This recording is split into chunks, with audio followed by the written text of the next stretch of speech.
They said unidentified suspect running towards Westminster. My mother and father stayed in the apartment building on the east side of Westminster. My son was in their apartment building, so how can he be running towards Westminster? They was chasing somebody with a gun that did the robbery. My aunt was there because she's a religious person. She saw the officer come through that back door. My son was going up those stairs. He fired at least 5 shots. The witness heard it. Few witnesses in the building came out looking down at my son. It's in the report. But the sad point about it is, he shot my son with an AR-15. The kind of bullets that when it hit you, just imagine the explosion and the burning and sensation that went in when it went into his back. Only thing he could do was respond by the pain and agony. And then he turned around and shot him in the stomach, in his legs. So what that tell you? He was making sure he was gonna be dead. It's painful to even think about it when I talk about it because it's 23 years later. Jatira came to me 2 years ago on the phone, but she was trying to organize this families supporting families against police violence. But when George Floyd, in this incident with the coronavirus, it seemed like God was sending a message along with this here because it's not stopped us from protesting. Say that. And I'm going to do all my might and strength to pray and hope for these cases to be reopened. I stand here in solidarity, in unity. My son was shot. He was in a wrong place at the wrong time. And the reason why I say this is because when they shot my son, my daddy came out in the hallway. How would you see if your mother and father seen their own child or grandchild laying on the ground and the police point a gun at him and tell him to go back into his apartment? My father was so devastated, his pants fell down to his knees. My father died 4 months later out of pain. You know, that's a broken heart feeling when you lose your father, because my son was more like a father, dad, and a grandfather to him. He couldn't bear the pain. But when I tried to get help, I couldn't get no one to talk to me. Back then there was no videos, there was no cell phones.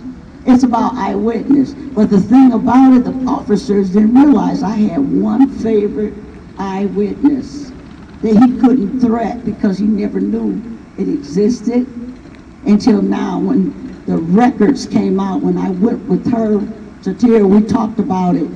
When she noticed the officer's name in my report, it's all lies. And I'm here to let you know today, I'm the mother of Demetrius Hill. 23 years old, 23 years later, my son was 18 years old. He died, but his spirit is trying to tell me justice. Because there's no justice, there is no peace. This officer took my son's life, but 10 years later, I'm sorry for him. See, God sees. God is our witness. Even though this officer shot my son, he was maybe nervous just as well because he knew he messed up. I'm not going to say messed up, he fucked up. Yeah, he really fucked up. He had to call a backup to figure out how he going to fix it, but he couldn't fix it because they couldn't get the names and the stuff written in the report right. When you read it, it just the scriptures doesn't match what my son had on with the autopsy. And then they trying to get information from the autopsy to change everything. So I know this here needs to be reopened. I am demanding, I'm asking, I pray in the name of Jesus that all these women that are standing strong and solitary, to let them have a chance to have their cases be opened. Because they demand for our stories to be open and they can be heard. You know, we need victory, but we need some understanding and demanding for justice. Thank you. want you to just raise your hand really quick. Actually, just shout out to me. When I say the word police, what is the first word that comes to your mind? Just raise your hand. What does tolerance mean? When I say the word tolerance, what is the first thing that comes to mind? Not calling it out. Not calling it out? What else? There are swords and Wagner. What has been your experience in Woodbury? What is the moment that what is the first moment you felt in Woodbury that it might be a little bit more racist than you thought? Our neighbor, who is still my neighbor, decided to ring my family's doorbell and say, "Hey, did they teach you how to make bombs in engineering school? Are you gonna bomb me?" And you were 1 year old. I was 1 year old. As much as I love to say, like, I have the strength to combat any kind of racism, that scares the shit out of me. He's my neighbor. I can't do anything about that. Yeah. It's not like Woodbury Police is gonna protect me and my family. So I was in kindergarten. What a lovely year to start. I was a child, and children like to play with dolls even though they don't represent us. And I grabbed a Barbie from a bin, and a little white girl grabbed it back, and she goes, "No wonder you're so mean and ugly, you're black." That was the day that I knew in my heart that parents teach this to their children. Have you ever seen that person again? They're at BLM rallies now.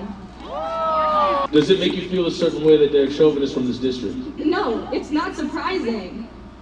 I came to this school and I talked about how people's telling me to do their homework because, Indians are smart apparently, as they are, but not an excuse for racism. And someone looked at me and said, "Well, no, that's the good type of racism." I always knew Woodbury was racist since I came here when I was 8. But when I realized it was more racist than I realized was when I went to Woodbury Middle School. Someone found out that I was Muslim and from Bangladesh, and it all started for 2 years. A group of white boys every single day would encircle me and ask me if my father was Osama bin Laden, ask me if I made bombs, ask me if they could get bombs from me, to the point where it lasted from 7th grade to 8th grade, and I would walk into a classroom and these boys would start banging on their desks and singing a song about how me walking into a room was 9/11 all over again. While the administration watched, while I told my teachers, those boys were so loud, and it happened every single day. And then high school came, and then I thought I could leave it, and it followed me here, and I pretended that I wasn't Muslim. I pretended that I celebrated Christmas. I made myself invisible until no one could do that to me anymore. Get those resource officers out of our school! They promote the racism, they criminalize students who are under 18 years old, who are kids, black and brown kids. They walk around and empower white students to bully, to criminalize other students, and make it seem like that's okay. I've been going to District 83 schools my whole life, and I think I've only had 2 black teachers the entire time I've been here, and I'm a Spanish immersion kid. There was only 2 other. No, I was the only black girl. I think there were 2 black girls the entire time I was in the program. So it made me struggle a lot with my identity, and I felt like I had to white up, in the communities that I was in, because I didn't feel represented or accepted around people. And so basically, I would want more black teachers here, because that's so important. So black students. I would want there to be more.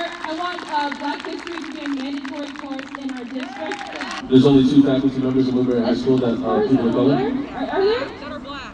That are black. Yeah. A person like myself, if I'm going through something, it's pretty hard to connect and reach out to a white woman teacher. If somebody's going through something, they're not going to be the most outreach and outgoing person already. But if their teacher at least looks like them, they'll be like, okay, it might be a little easier to reach out to them. They might not judge me as badly. As a black man, I'm being assumed I'm in a gang, or I'm a big and tough, and I'm the somebody, or I'm a rapper or something like that. Yeah, I just wanted to say that we need less caring teachers disproportionately reporting our people of color students. because that's where it starts, in the schools, and that's where we get caught up in the system. I attend a predominantly white school. There's 900 students there, and there's 25 students of color, which should give you, that's Hill Murray, fuck Hill Murray. But anywho, that should give you statistics and what I face. Wait, how many kids are at the school? 900. 900 and there's 25. 25 people of color. Yep. Okay. I was gonna say people of color or black people. Myself. Okay. And the black men, they get so much love. They get so much love and more and too much, in fact. Why do you think that is? White women love black dick. I don't know. But that's true. It's so true. What hurts the black women attending those types of schools is that I have to go in expecting that the white males will hate me, but then it hurts when my brothers hate me more than the white males. It makes no sense to me. And we stay here and we protest and we stand up for you when you get killed, and you guys put us on each and every day more than the white man. And it makes no sense to me. And that is going to end today, because my voice, you don't hear me. Y'all hear me? Alright! Period! I'm just saying that it hurts when in all angles of life we're being hated, and I feel like black women stand up the most. But why do we get the most hate? What did we do wrong? Exactly. Because we made y'all. So how can you say your mama's ugly? I remember when I was getting death threats and people were claiming that they wanted to kill me because I was black. It's funny because when I came to school, it wasn't sure, I got stuff from white students, but it was the black men who were ridiculing me and saying that I was blowing it out of proportion and saying that I needed to calm down and I was too angry. And it wasn't the black men who were protecting me. In fact, it was a lot of white students who were trying to make sure that I was okay, and the black students were the ones who were laughing at me in the hallways. At this school specifically, they seem to think, or it's like a trend to hate black women and to belittle them, when all black women at this school ever do is show love and protect every student and make sure that they're fighting for every student. And I honestly don't know what we can do to fix it, because even now, as we're sitting here and how we advertise this event specifically for all Woodbury people, I wouldn't even say that half of the people here are from Woodbury, so. It's like a bug that would never get out of your house. It's hard to leave, but we gotta take care of it. We gotta go through it. We gotta break it down, and we gotta make it smaller and smaller. And what's the first step in Woodbury to doing that? What's the first step we can take here today? Like things that we're doing right now. Just keep showing up. Speaking out. Don't block, don't disown, don't unfriend. Let them see your shit.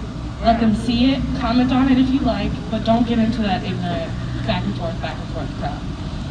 You're gonna see me make these posts, and I'm gonna flood your shit with it. And when we're having these conversations, I'm gonna keep drilling Black Lives Matter all day long. That's step one. Have the conversations in your schools. When people say stick up for each other. I got your back. The next thing is all of you have the ability to be the teacher, to be the counselor, to be in those schools if that's what you desire. So be that person. You want to see more black males in schools? Be that black male in the school. You want to see black counselors, black women? Go do that. I know for a fact that some of you sitting here today, your friends are the ones who have said all the racist shit that we're talking about. And you didn't do a single thing.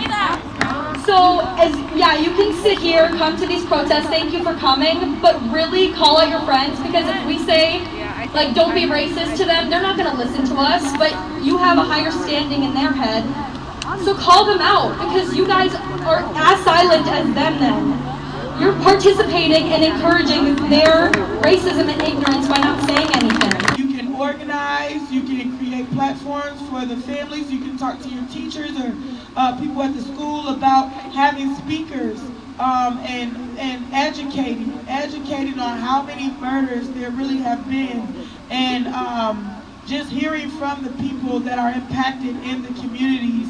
But I think education will help, and it's more of us than it is of them. I believe it's more good hearts than it is of the racists, and we can overpower them.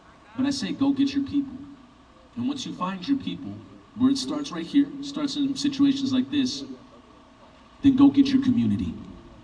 Have it. You can have it. You have every right to. You don't need permission to have your community. You don't need permission to have your city. You don't need permission to have your own self-love. You don't need to seek that through anything else that's being handed out to you by a building that has built itself on white supremacy and educating people white history. You can find that in yourself. You can declare that for you. And that is for every student of color and person of color that's come up in Woodbury. The cards are already stacked against you. The only thing you can do is shout back. Do not answer that Facebook message. Do not answer that phone call. What are you doing for a rally up in Woodbury? We've been making change here. Oh, really? What kind of change? Because it seems the same. And a lot of people got stories that say otherwise. So this is my challenge to everybody. Don't let it stop here. Don't let it stop here. Continue this conversation outside of here. I want to say thank you to everybody. And as we usually wrap up with these rallies and marches, if everybody could put their fists in the air. Repeat after me.